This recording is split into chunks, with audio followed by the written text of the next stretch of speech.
Hello mga katoto, mga kainday, magandang umaga, magandang hapon, magandang gabi, magandang araw sa inyong lahat. So, eto nga pala guys is ang ating vlog number 4. So ayan, pang-apat na vlog na natin, ano? Kaapat na tayo guys, marami pang video.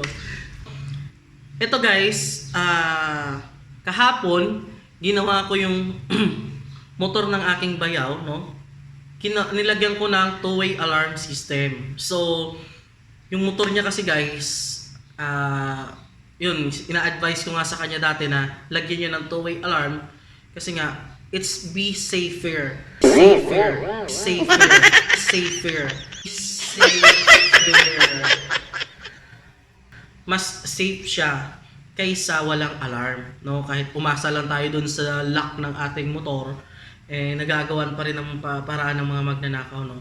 At least pag may alarm tayo, aware tayo, magiging aware tayo pag nagkaroon ng tangkang pagnakaw sa ating motor. So, yun guys, kaya ako pinili ang two-way alarm system kasi yung remote, which is nag-a-alarm, and then the same time yung motor. So, teka lang guys, kukunin ko yung sa akin para maipakita ko sa inyo kung ano yung mga sinasabi ko rito at para maintindihan ninyo.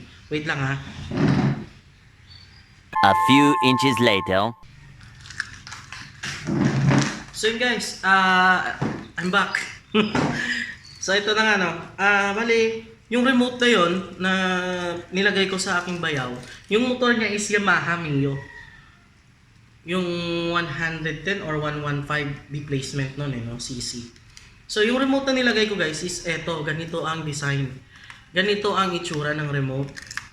Kung ano yung merong hawak ako ngayon, eto at eto rin yung nasa kanya ngayon, no? Magkaiba lang yung pangalan. Kasi guys, ito ang pangalan na nakalagay dito is Yamaha, pero yung nasa kanya parang Mataro, something gano'n, no? Pero same lang din guys, pangalan lang yung nag-iba. Same operation, same yung ano nila, sequence. Basta kung anong features ang meron yung hawak ko ngayon, yun din yung nasa bayaw ko. So, ito guys, panoorin nyo yung video kung paano ko siya winairingan, paano ko siya ginawa. Pero guys, hindi ko pinakita dito yung totoong connection, yung paano ko kinonect lahat. Kasi syempre guys, for the safety din naman, ano, na hindi naman lahat nanonood. Kasi syempre guys, paano pag nakapanood yung mga nagnanakaw ng motor dyan, di ba? So, be aware lang guys, no? Itong sa akin is pinakita ko lang kung paano ko siya ginawa sa motor ng aking bayaw. At ano ko na rin sa inyo guys na kung kayo ay nagmamay-ari ng isang motor, huwag kayong matakot mag-invest ng alarm, no? Ng alarm sa inyong motor kasi mas mahal ang motor kaysa sa alarm guys. Tandaan nyo yan. Even the battery, kahit 10 beses ka pa magpalit ng battery nito sa isang linggo, kung kailangan gawin mo kaysa sa mawala yung motor mo, no? So, yun guys. Ito ang video, ipapakita ko na sa inyo guys.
1 hour later.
Two hours later.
Three hours later.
Soon after.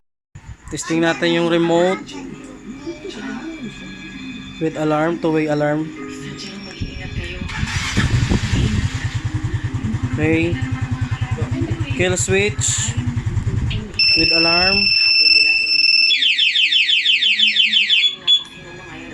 Again. Kill switch without alarm. Kompleto ang ating alarm system. Silent mode. Okay. Kuya, pakipalo nga. Okay. Tapos, sensitivity adjust. Okay. Then, so okay na. Let us try our another remote. Motorcycle finder. Okay. Remote number 2. Start. Kill switch with alarm. Okay. Start. Kill switch without alarm. Okay. Bye-bye na, bebe. Bye-bye na. Bye-bye muna, bye-bye. Bebe ni Kai. Bye-bye na, bye-bye. So ayun mga katoto, at siguro napanood nyo naman ang nangyari doon sa alarm ng aking bayaw, ano? Yun guys, yung operation ng remote natin na to, na ito, lahat ng gusto natin nandito. Motorcycle start, which is ito yung pinakababa at yung may sign na parang kidlat, ano? Then ito yung unlock, ito yung lock. So pag pinindot mo yung lock, ayan, and then unlock, and then start. Pag in-start natin ang motor, this will be happen. Ayun. So yung motor ko umandar. And yun. Papatayin natin. Lock, unlock, start. So yun guys, yung motor ko is meron din akong alarm sa motor ko, kaya safe din yung ating motor, no? Saka ganun, kung ano yung meron ako sa motor ko guys, yun din yung nasa panood ninyo. So yeah, gusto ko lang i-share guys, no? Mag-invest tayo ng remote kaysa sa mawala yung ating motor. Yung remote ko guys is almost 4 years, magpo 4 years na siya guys, this month of August, ano? Kasi pinakabit ko to, binili ko to dati, regalo ko sa sarili ko nung year 2015 August, birthday ko. Ito yung niregalo ko sa akin, niregalo ko sa motor ko. So yun, magpo 4 years na nga siya yung remote ko. So change the batteries lang naman, battery ang magiging pinaka maintenance mo dito sa remote. Kasi yung remote nga, di ba, nagva-vibrate, so nalolobat siya. Wala naman akong specific na brand. Kayo nang magpili na kung anong battery. Basta yung magandang klase, yung heavy duty. Yung sa akin kasi nagtatagal siya ng for almost mga 2 months. No? 2 months siyang yung battery ko. So yun lang guys. Maraming salamat sa panonood ng video na to. And sana may natutunan kayo. And hopefully, sana mag-invest na rin kayo ng remote sa inyong motor. Kahit anong remote. Pero suggest ko guys, ito na lang bilhin nyo. Kasi mura lang siya nasa 1,500. Kung makabili pa kayo ng mas mura, di mas maganda. No, yung nabili ko kasi is sa bayaw ko 850 pesos, which is dati nung naghanap ako is nasa 1,500 pesos. So yun, basta search lang kayo ng search, hanap lang kayo ng sealer na nagbebenta ng mura and legit syempre, para dapat yung legit ang piliin niyo. So maraming salamat ulit sa panonood ng aking video. Sana naging aware kayo kasi syempre hindi tutorial yung ginawa natin, ano? As in vlog lang na pinakita ko sa inyo kung paano ko siya ginawa at anong nangyari sa motor ng aking bayaw. So naging safe na yung motor ng aking bayaw. And yun guys. So awareness ang purpose natin kung bakit natin binlog yung bagay na to. So, thank you. Maraming salamat sa panonood, mga katoto, mga kainday. Sa lahat ng nagmumotor, uulitin ko, mag-invest kayo ng alarm. No? Hindi ako nagbibenta ng alarm. Sinasabi ko sa inyo, mag-invest kayo ng alarm kung ayaw nyo mawala yung motor niyo. Uso ang nakawan sa mundo ngayon. So yun guys, maraming salamat. Thank you and God bless. Bye-bye. Please subscribe na rin, like, and share sa mga kaibigan natin para maging aware din sila. Bye! Thank you!